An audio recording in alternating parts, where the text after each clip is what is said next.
Hello, everyone. Sit a little closer. Is that okay? Once I lost a parishioner because I asked them to sit closer. Hopefully I will not lose anybody and you will sit closer.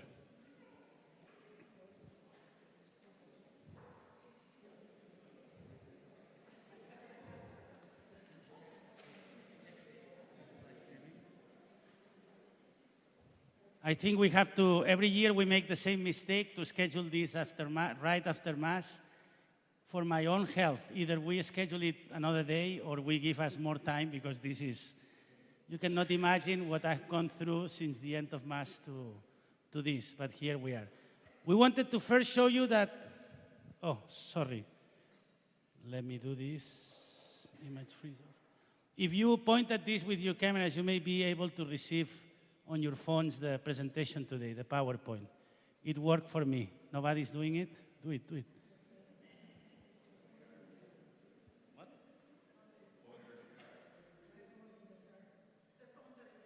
Oh, the phones are in the car. Anyway, isn't that cool? If it works, otherwise you have to get closer. So maybe an applause to whomever thought of this, which was me. Thank you. Anyway, we're going to start with prayer in the name of the Father, and of the Son, and of the Holy Spirit. Lord, as we open this annual meeting, we recognize that we can do nothing apart from you. Please grant us wisdom to always discern and act on your will, for this your place. Let the Spirit of wisdom dwell within us and may provide us with knowledge, generosity, love, and perseverance. We pray that this time would be fruitful to those in attendance, to those presenting and those we serve, and may your justice and peace be ours. We pray in his sacred name. Amen. As you know, this is a presentation both about finances and vision and mission for the parish. And we always begin with finances because according to our bylaws, that's what we are supposed to do. Our part-time business manager, Jenny Chesney, is back home and she's here. Depending on what you ask, she will have to answer more than myself. Donna Gillette is here. She was the trustee treasurer for a long time, and she knows how little I know about accounting, so she may answer some questions as well. This is what I understand as the operating figures of the parish. This is the normal income that we received last year for a total of $582,000, more or less. The one you need to look at is ordinary income, 504, almost 505, which is weekly offerings, offertory, which is what we receive at every Mass in cash, and then electronic giving. Normally we compare it with last year, but I forgot. So maybe Jenny can compare with last year. I don't remember. Then we have, the second line is vigil lights, altar flowers, stipends, stall fees, some donations that we receive for some Mass, around the idea of Mass, and the money is not exactly restricted, but if somebody gives you money for flowers, you actually have to spend it in flowers. Then we have, in the envelopes that you receive at home, I don't receive them because I have electronic giving, but there is a place where you receive pink envelopes. More or less, we believe that that's where this amount comes from. And then we have rental income. We had, during the last fiscal year, 3 priests living in the rectory, including yours truly, and that's the total that it comes up to. Restricted income is income we receive restricted. So somebody gave us money to buy the last piece of art, for instance. Somebody gave us money for remodeling or helping fix the house for the Afghan settlement that we'll speak about later. We have some school supplies, this campaign that we do every year. All this income goes here. And then other contributions that we discussed this morning. What? Memorial income. Good. I don't know what that memorials. When we have a funeral and people say, this is for Sacred Heart, that's not restricted. It doesn't mean that you need to do, say, Masses with that. Those are not Mass intentions. Those are other contributions that we receive. Unfortunately, we have many funerals at Sacred Heart, so that's why this number is a little high. Any questions? This is our normal, ordinary income.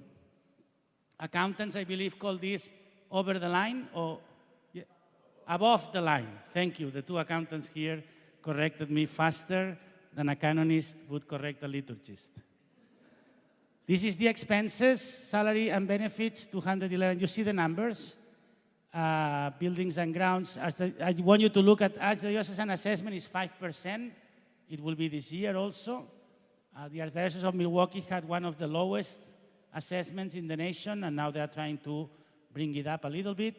Contribution to Siena, you will hear about it also. That's our school. Contribution to the schools, it's 17.5% of our ordinary income.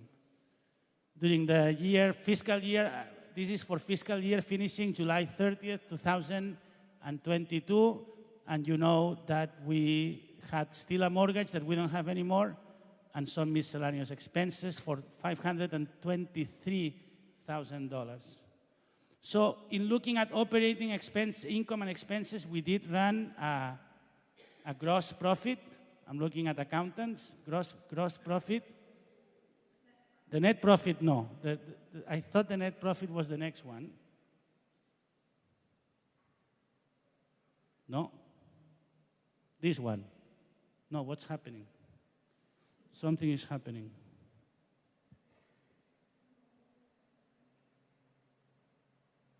I know what's happening. I know. Sorry, I know. My apologies.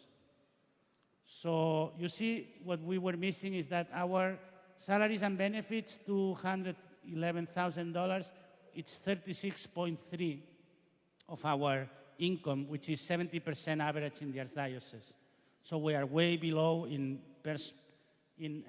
salaries and benefits. We are way below the average for other parishes in the Archdiocese. And I wanted to show you also the staff we have at the parish at this time.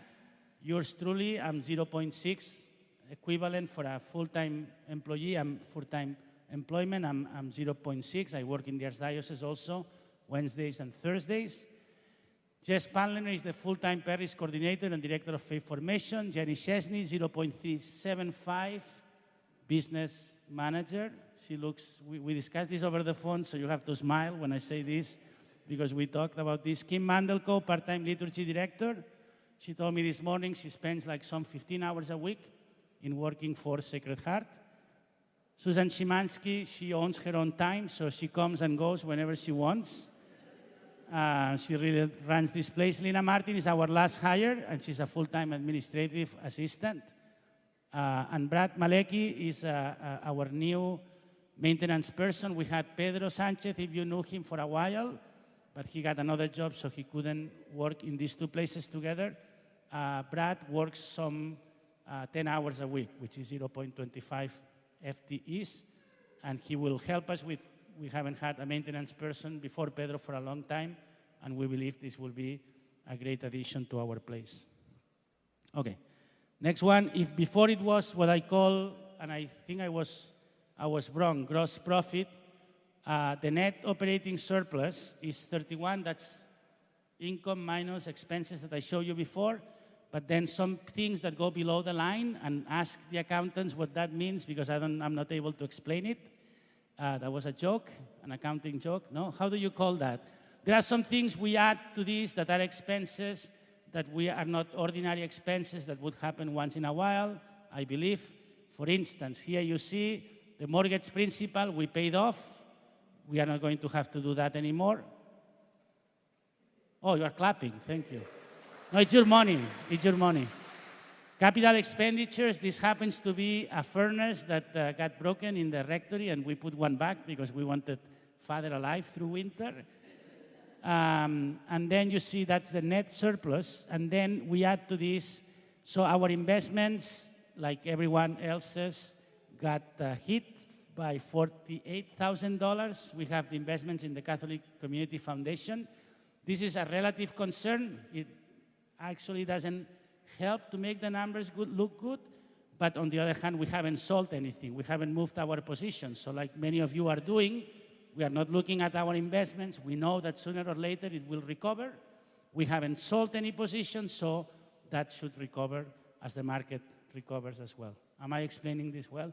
But to be truthful, operating expenses were positive. Adding all this, we do hit a negative, that only that we wouldn't pay the mortgage, so that we wouldn't have any investment in the bank, it would have been positive. And on top of this, as you know, we are in capital campaign year, right? So that's money that is coming into the parish as well. White Box Lenten campaign, it's the only place where I can explain that, as you know, every Lent we have a campaign.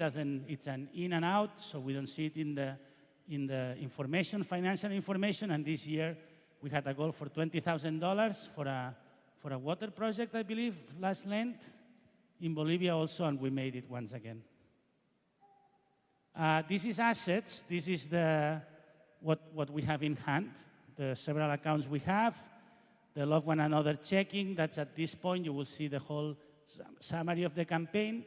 So we don't have debt at this point. We don't have any mortgage. We may need to get one in the future, but at least at this point, we don't have anything. When I first came, and not to compare with the previous administration, because that's not what I'm doing, but when I first came, it was $600,000. So that's what we've been able to pay through the years. Catholic Community Foundation, Catholic Financial Life Policies. We explain this every year. There's a number of people who have life policies under the name of the parish, and it's part of our assets, and total debt zero. So that's the financial situation of the parish. Any questions?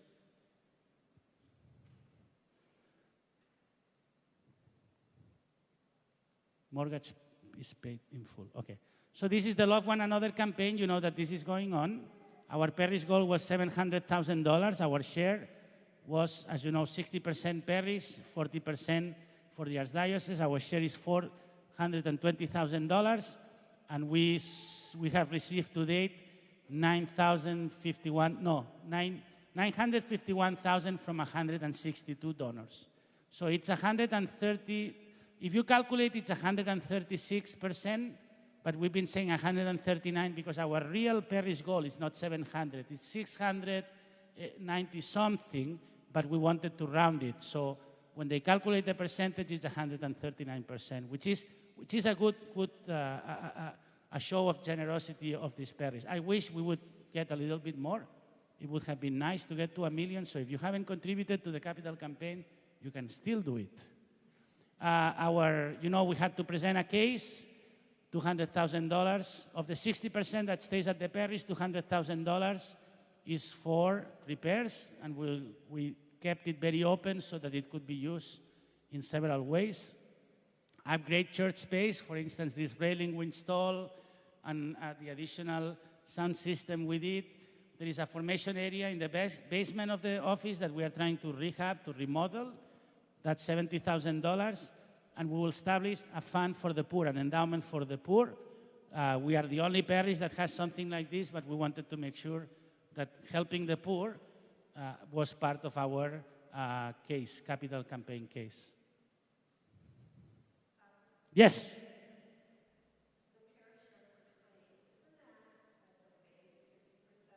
Yes. Yes. So once the money will keep coming in, but what we told you is true. Once you get between 125% and 100% of the goal, 80% stays at the parish, 20% goes to the archdiocese of this money, not everything, just from 100% to 125%. And then if we get to where we got, if this actually happens in reality, once the pledges come in, then 80%, 100%, what did I say? The one was 80%, 20%, it would be 100% of monies over 125% of the goal would stay at the parish. But it cannot be on pledges. It has to be on actual real money coming to the parish.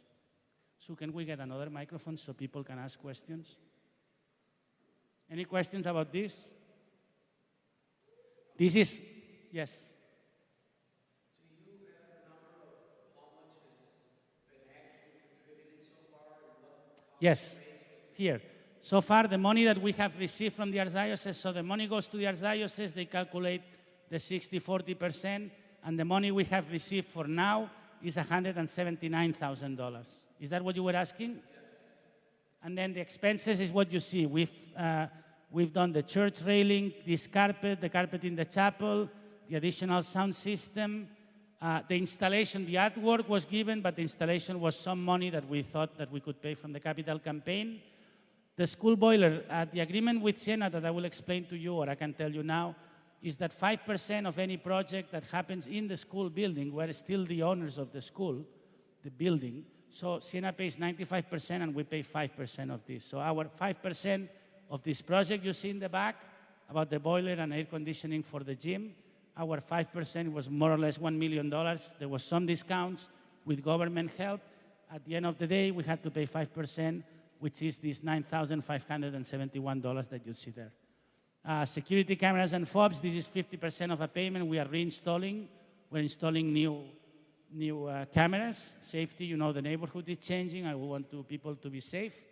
And we also are changing the fob system, the door system. If you participate of activities in this parish, you know it works 25% of the time, more or less, and we want it to work 100% of the time, so that's what we are doing. And then we had, the first thing we've done about the basement is a report to tell us exactly what can we do. So, for instance, depending on what we do, we would have to install a lift, for instance, an elevator that we wouldn't do because we don't have money for that. So you need a report first to know how things would go, and that's the first money we have spent for that pocket, for the faith formation pocket, which is the basement downstairs. This is the capital campaign for now, and we have $141,000 in hand. Yes, there is a microphone so that people that are live streaming can hear you also. I don't know if I read this correctly, but income is $180,000, about 60% of that be 108 that we would get.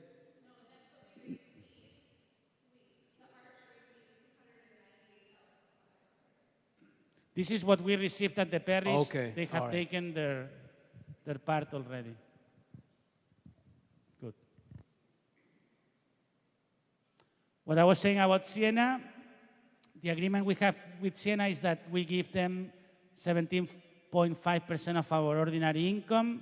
They share personnel. We receive 10% of my salary, 15% of the business manager's salary, director of administrative services, we call it. But 5% of any work inside the building, that's the agreement for our parish. This is calculated according to the use we have of the school. In our case, it's very generous because that counts only fish fries, and we're going to do fish fries now, but we haven't in 3 years. But that would be like a minimum. Any parish with a school would pay at least 5% because we are still the owners of the building, and 50% negotiable in projects outside. For instance, when we do the parking lot, it will be 50% of the project will be paid by the parish, 50% will be paid by Siena. That was just to explain this. This didn't change from last year. Other parishes are paying less to Siena in different degrees. You need to know this. There's one parish in particular that doesn't want to pay what they're supposed to pay, but I was raised that once you sign something, that's what you pay, and that's what we're going to continue paying. So part of what we have had to do at this meeting is to present the budget. There is no mystery. This is a very straightforward budget, but this is what we have presented to the Archdiocese, and they approved recently. I think Victor had a question. You were hesitating. You do? Okay. Yes, I do have a question.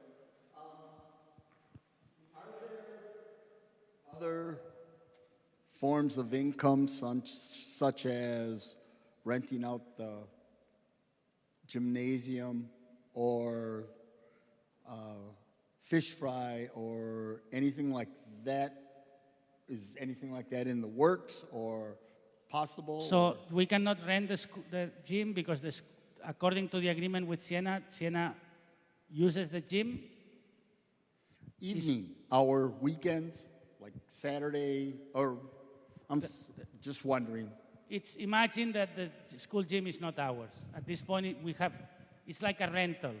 They are renting it, so it's up to them. This parish, we have tried not to get into, I've said this many times, those who are in Finance Council, they know it. We are not in the business of renting. A parish should be a parish. I'm against spaghetti dinners. I like the fish fry because the fish is very good, because I feel happy, and because a group comes together to do it, and I think that's very good to create community, more than the money we get. Real stewardship is convincing your parishioners that they could give more, no? A rental of properties, we had a property that we were renting, it gave us lots of issues, we sold it, and now we are happier, no? There was one in the corner that is not ours anymore. I don't believe Parish should be in the business of renting property, but that's just my opinion. 2 years from now, you get someone else, and maybe he has another opinion, and you can do whatever you want. No, but the gym in particular, Victor, is not ours now. It's rented to the school, so we pay 5% of any project there, so we can use it for things that have been agreed already at the beginning of the year, and that's the use of the school gym for the fish fry. Maybe you should push people leaving an inheritance when they pass. I would have to kill them first. I'm sorry. But actually, Push that's a very good point. That's something that Finance Council has discussed several times. It's called estate planning, and we should be more open about this. You are right. But it's sad, no, to need people to die to get money, no? I prefer you alive. But it's true. The parish should do something about this, obviously, yes. Estate planning, and obviously we do get some once in a while. I think we got one this past year, but $13,000 from a state. But it's not like before. Parishes used to get more money in the past. It doesn't happen that often these days, at least not here.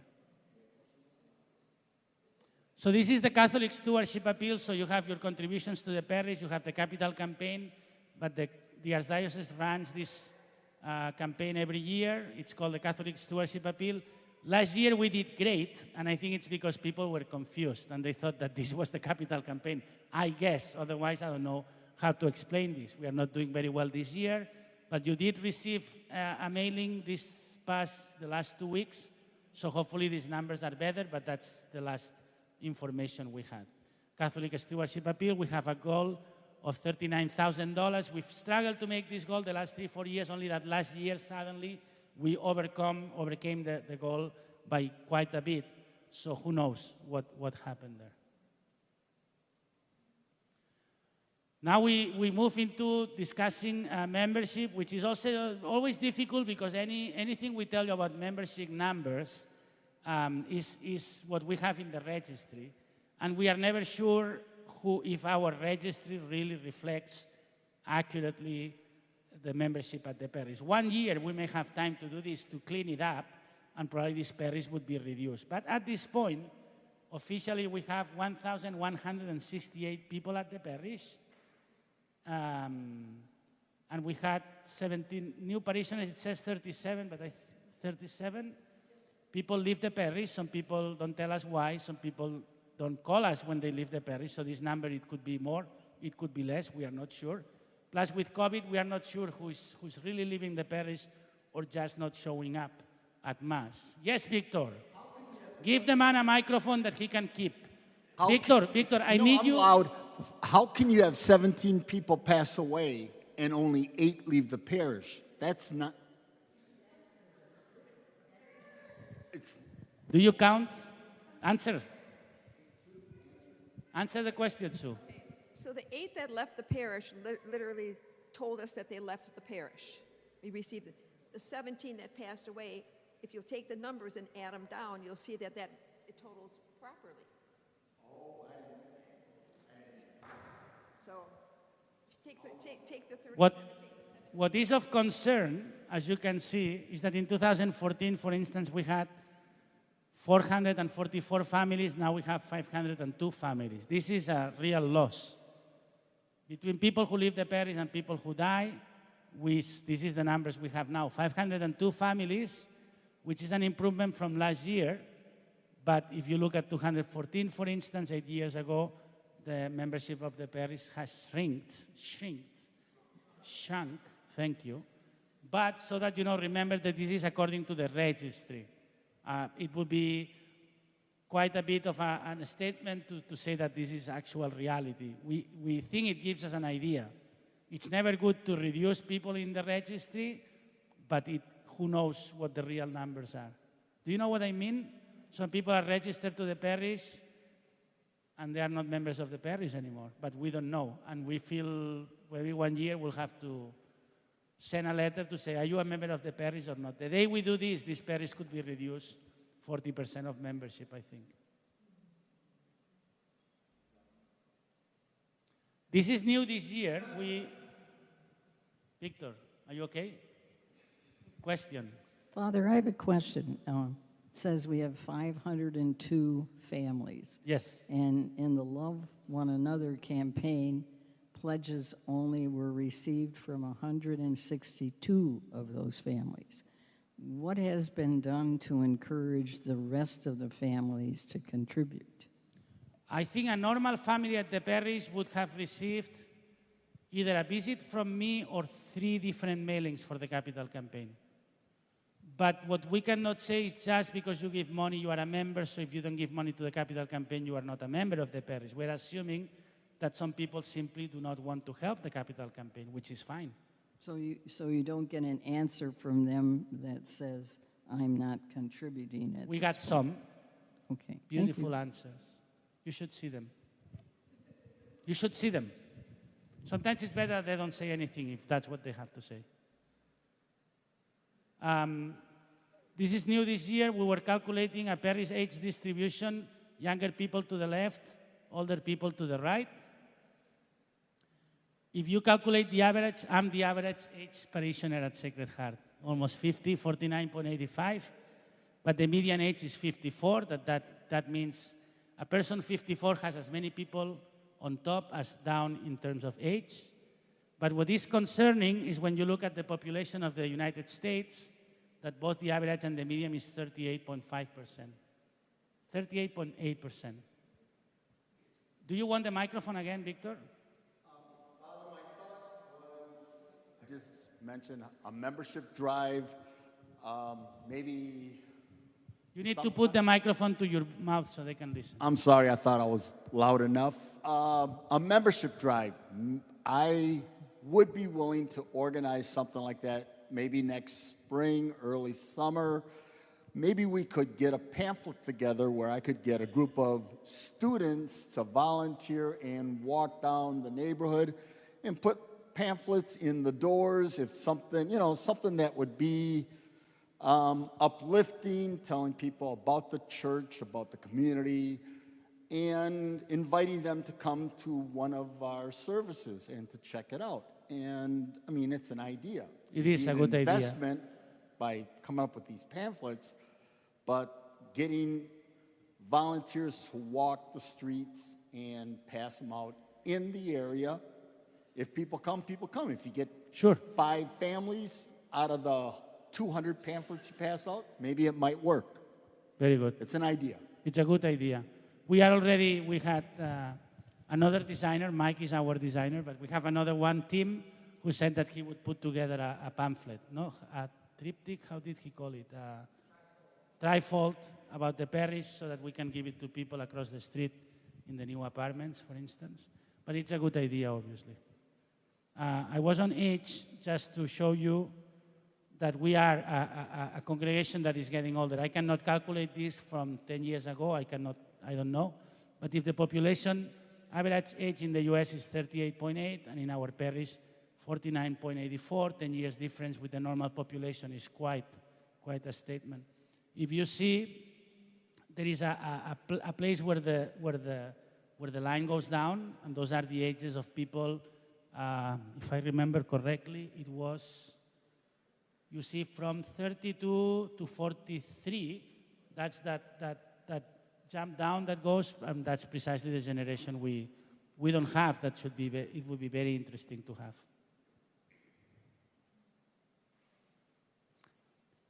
New members of the parish, 37, compared to other years. This is people who actively register new to the parish.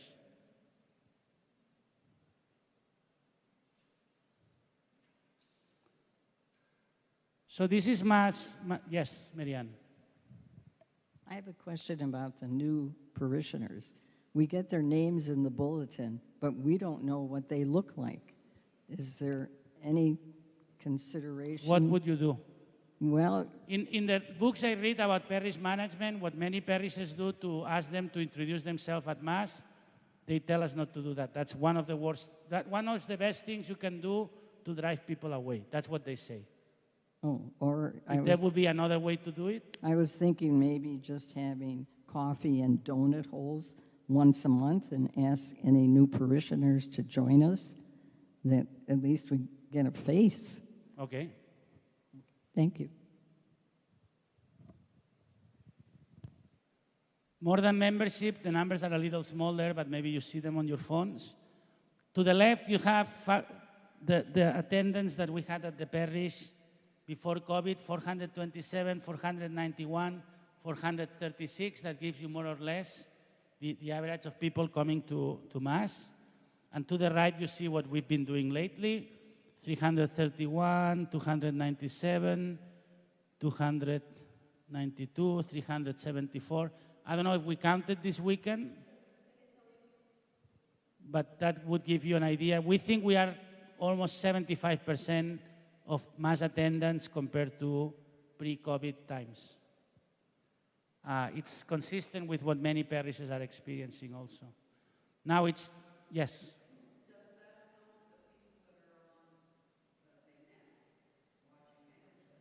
No, we only count, you have a point, we have live stream.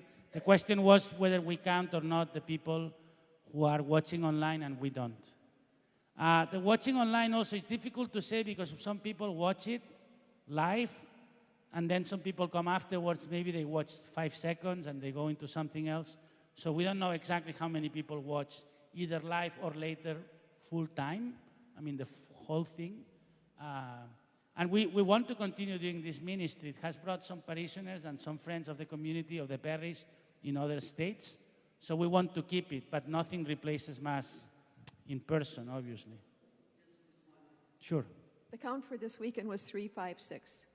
356, so even, yeah. It's a little better than last week. 356 would be 78%, I believe, of pre-COVID times. Could you, let me explain again. If you speak without a microphone, we hear you, but the people in the live stream don't. So you need to speak to a microphone. Thank you.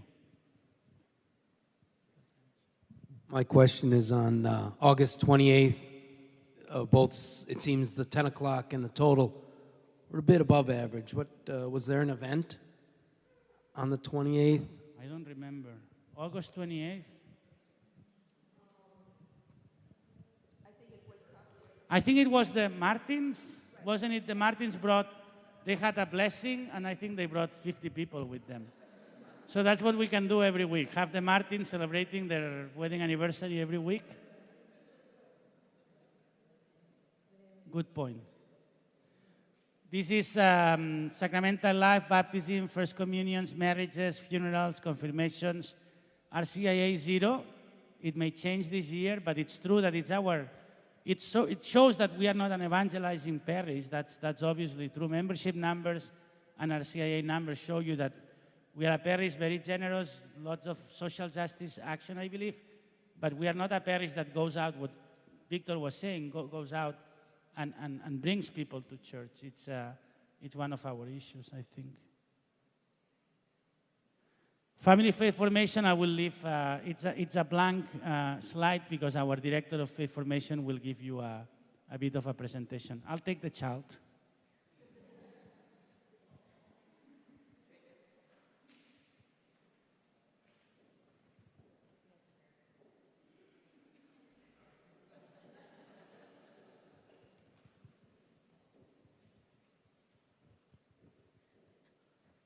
Hello. Is this loud? Okay. I'm not used to talking into microphones. Okay, so Family Faith Formation. I'm really excited about this year. This is perhaps our flagship ministry of the parish. We want to move in a direction where when people think of Sacred Heart, they think of Family Faith Formation, and I think we're well on our way. I was very excited at our first session last week because Haben Hall was full. Our enrollment this year is already at the level that it was at the close of last year, okay? And registration never closes for Family Faith Formation. We're never going to turn anyone away. So that room had 65, 70 people in it, 18 families already registered. So that's very exciting for us. I'm proud of the fact that we can continue to offer faith formation at all levels, free of charge. We never want to charge for faith formation. That's what you do as a parish. You form people in their faith. This year we've got 2 catechumens. So the last slide, you'll see that the RCIA was 0 since the last annual meeting, but we're hoping that that will change this year or coming up. RCIA is anyone above the age of reason. The church defines that around 7 or 8 who seeks baptism, and they receive baptism, first communion, and confirmation at that age. So we've got 2 catechumens this year.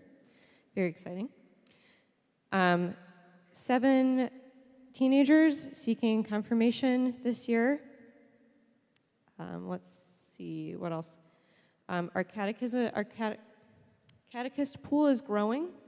We've got 10 catechists who come twice a month and teach classes for us, as well as a substitute pool of 4 people. So it's 14 catechists. Thank you for your service. Let's see what else. New for this year, we also added an early childhood program. Last year, we only had catechists and enrollment for 2nd grade and older, and this year we're starting at age 3. So there's a class of age 3, 4, and 5-year-olds. We're using a program from our Sunday visitor called Alleluia. There was a little bit of an initial buy-in, but I keep telling people I'm not an accountant, but I am thrifty. So I'm proud of the fact that our costs are kept very, very low for this program. I think that's about it. Feel free to come to the adult session anytime because we've got a lot of exciting speakers coming this year and it's open to the whole parish, okay? So I'll trade Father Ricardo again unless he thinks of something I missed. No? Fine? Any questions? Any questions?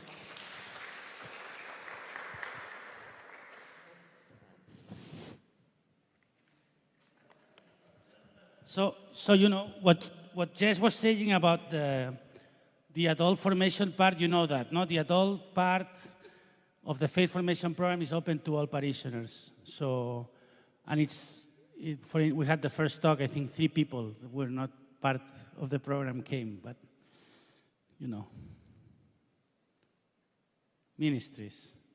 So this is a list of things we do. Anniversary weekend, I wish Victor had stayed because the reason why we do the anniversary weekend, it's very neighborhood-oriented. The reason why we do the Saturday block parties precisely to connect with the neighborhood and with the apartments across the street. We will do the pamphlets anyway, but that was the idea, to do something so that people could see the parish and do something for the neighborhood. The newsletter, you know, you receive it, 60%, normally 68% of 426 people open it, which has been very good to us in terms of communication and also for us to get focused on what we have to do. The newsletter is great. The editor is here, by the way. She corrects everything that we write. Chat with Father, you know about this. We do it on Friday evening. For me, I have a lot of fun, so I will keep doing it for the time being. Chat with Father is online, and it helps us also. We have MICE live streaming. We keep doing this again because many people cannot make it in person or they still don't come in person because of COVID. And some people in other states are watching us. Word of God Scripture, we are the only parish in the Archdiocese that actually follow the mandate of Pope Francis to celebrate the 3rd Sunday in Ordinary Time as God of Word Sunday. So we have a conference every year. We'll have it again January 21st, 2023. We have prayer groups, women, men, and another prayer group that meets on Wednesday. The difference between the 2 men's group is that one is a Bible study, kind of they reflect around the scriptures on Sunday, right? Jeff is here, who is responsible for that group.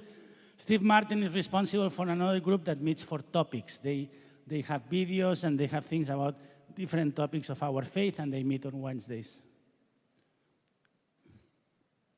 We have faith groups that we will continue doing this coming Lent. We have Friday adoration, for instance. That's an example of one of our frustrations. We have Friday adoration, how difficult it is to even cover the schedule, and it feels like pulling tooth pulling teeth sometimes, and it shouldn't be, right? And then we have a Parish vegetable garden that has been fantastic. Kathy Torini is part of this group. Who else? Nobody else here, but we've been giving a lot of food to the food pantry. Yeah, but she's gone. Oh, Sally's here. Sorry, Sally, I didn't see you. But Jeannie left. Jeannie is watering. Jeannie is watering plants. What we do for human concerns, you know, the kids' closet, 24 children were served this past year. St. Vincent de Paul Pantry is our food pantry of reference. Our membership with Racine Interfaith Coalition, community meals, you see the numbers, 432 individuals served. St. Vincent de Paul Hospitality Center, school supply drive, monthly outreach. It means the parish gives $300 every month to some institution that the Human Concerns Committee chooses. Refugee resettlement, as you know, we have been struggling a little bit with this. We prepared the house, and we are waiting for Lutheran Services to assign a family to us. They did find one family for us, but it was very large to legally use this house, so we are trying to wait to see if they can assign another family to me. Dave Kleva has been in that, and he's nodding his head, so I'm saying what is correct. It's been a bit frustrating because you would think it would be easier, but resettling a family is not an easy task, so we'll continue waiting to see if they assign a family to us. Vision for 22-23, after all this, we will continue focusing on the weekend. That means that what we do on Sunday is very important, Mass, obviously. We are trying to get, for instance, Jess and Sue work on the weekend. It's conditioned for their employment because this is when people are here. Many parishes have a full staff working from Monday to Friday, and then they disappear on the weekend, which is when you are here. Most people come to the parish on Sunday. Family Faith Formation Program that Jess explained, for me, that's the way to articulate faith formation at a parish, to make sure that the families are part of this, and hopefully more families will connect with the Sunday Mass. Reaching out to the neighborhood, what Victor was saying, and the Parish Anniversary Weekend is one opportunity to do this, but certainly we cannot ignore that we are in this neighborhood, that we have all these developments across the street. I forgot, I have an email from Lina, our new secretary, with the numbers of people who are occupying the building and everything. As far as I know, nobody has joined the parish from that development yet. They haven't come to me to say, I'm living across the street and I'm coming to this parish.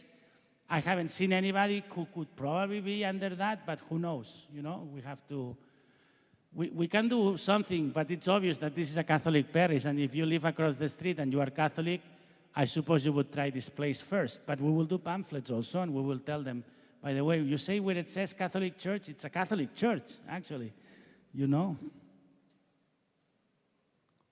Committees. So we have, during COVID, only Parish Council and Finance Council were working normally. The parish, by bylaws, we have other committees that one of the things, it's not an option. It's not like I can choose to work without committees. So we're going to revitalize these committees a little bit more. We have to have 4 human concerns that is actually functioning. We have worship that sometimes I feel is Sue, Kim, and myself, and Jess sometimes. You know what I mean? It should be open to other parishioners also. Stewardship that we'll need to put together, and formation that would be a committee that would support Jess on her directing the faith formation program. So just an invitation for you to consider being part of any of these committees. During COVID, they kind of disappeared. It was difficult to meet in person, but maybe now it's time to get back to this. And it's not an option, so a parish is supposed to have them. What we discussed about refuge resettlement, we hope that we will get a family and we'll be able to do this. For me, it will be a very good show of responsibility, like what we preached today. And then missions, it was mentioned during the homily today, what we have done every year with the Lenten campaign. And then we hope that after COVID, we haven't done it, but some parishioners would go to all these places where we have helped. And I hope we can go back to doing this also. Last one is my sabbatical, but I'm just telling you that I think a sabbatical is not only for me. I think you will take a sabbatical from me also. This parish needs to prepare for the day in 2 years. I will reach the end of my term, and I don't know what will happen, but the sabbatical will be an opportunity for you to also to operate without me. I could tell you, I could plan the question and ask someone, Father, what's your biggest frustration? My biggest frustration at this point in this place is two. One that is permanent, that is our lack of growth. And I know many people have many ideas, so we try to implement them. And this is where we are. We don't seem to grow. We seem to be stable and maybe a little down, and it's always been a frustration for me. The second thing is that sometimes I feel like people don't see that they can do many things without my necessary involvement or permission for everything, you know? I think the garden people saw that I was doing this year because I haven't watered a single day, right? But there are many things that should happen. The pastor needs to know, I guess, but I don't need to know how long I don't want to put specific examples not to offend people, but sometimes there are things that I block, and it's part of my personality. I take responsibility also. It's part of my personality that I want to know what's going on, but maybe sometimes things should happen without knowing every detail, right? And I think that's part of what the sabbatical will help us, you and me, to do also. This is a bit of the presentation. You saw the finances, stable financially. The Archdiocese says our situation on reserve, we have almost 2 years budget. I don't know if you saw that, but our income is around $500,000, and we have $1.2 million in the bank in several ways. So that's very good. On the other hand, you see the challenge of membership, the challenge of engagement. We have no committees at this point. Of course, we had COVID, but it could have happened in different ways, no? So you know the parish, you know the situation we have, and that's where we are today. I was hoping that we would have some questions and answers at this point, or any comments that you want to make. Again, please speak to a microphone, otherwise those who are live streaming cannot hear. I have it, so nobody can speak.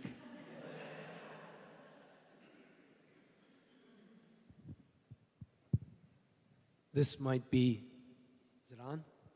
Yes. This might be controversial, but I don't know what the time frame or the likelihood of getting a resettlement family, but I propose a different source.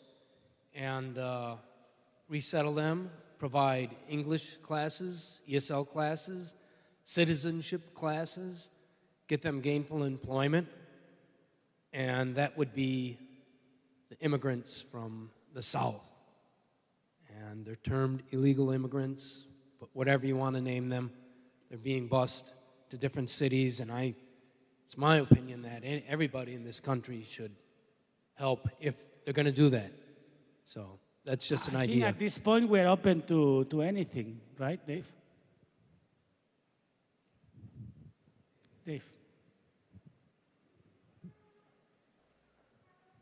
I do think we Come need... so they can see you. Dave is the person who pushed for this program, and he's been working very hard. But just one of many that help refurbish the house and get it ready. But anyhow, I think the big question there is legal versus illegal, and how if we're not getting cooperation from LSS, are there other avenues for us to find immigrants? And I think legal, other people may have different opinions, that we can accommodate in the house, whether it's a family or a group of individuals. So a few details that have to be worked out, but we should decide if we stick with LSS or find another approach. Yeah. Mm-hmm.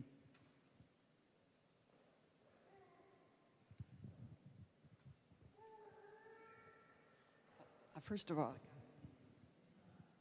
it's on. Okay. As many of you know that I work with St. Vincent. You have to speak really close to the microphone. All right. As many of you know, I work with St. Vincent de Paul, and some of my colleagues are here. But one of the things we've run directly into is there's no place to put older people who are disabled with no income and need a lot of looking after. There's no place to put them. We've talked among each other? Where do they go? Who can put them? And just think about that as maybe another thing that maybe somebody can come up with a help here. Sure, also understanding that each institution is independent, right? Pardon? Each institution is independent. Right. I don't think the use you described would be right for this house where you can fit 15 people. No, I'm just saying. But we don't have the staff. Yeah, just sure. Just an idea. You are making us aware of one problem that we find in the city, that it's elderly people, right, Anna? Elderly and disabled. Yes. That could be part of the solution. This house could be a landing house for emergency situations like this. Immigrant families or people like this that get evicted, and while we scramble to find a solution for them, it would be a great solution for that house. Yeah. The problem with that is it's not easy access. It's good. It's a good idea.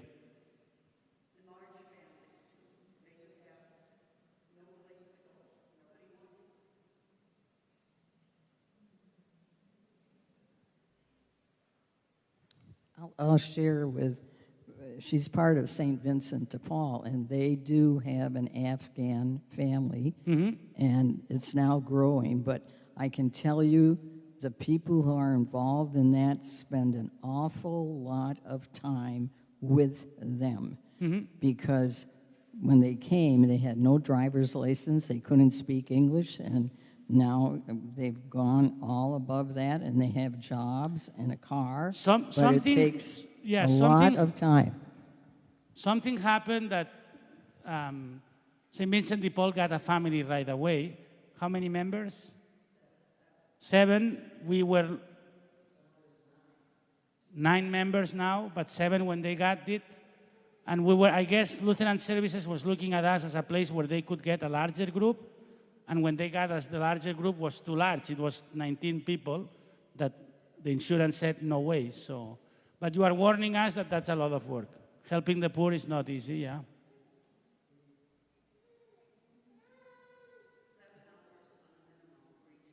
7 hours for each call.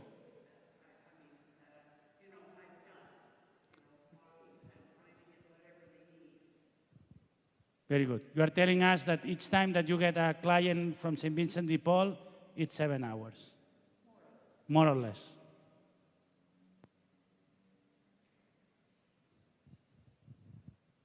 Kathy. Father, I want to commend Sacred Heart for your faith formation program.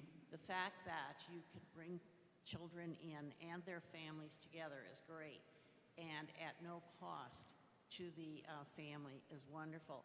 My daughter up in Appleton, she has 2 kids in faith formation.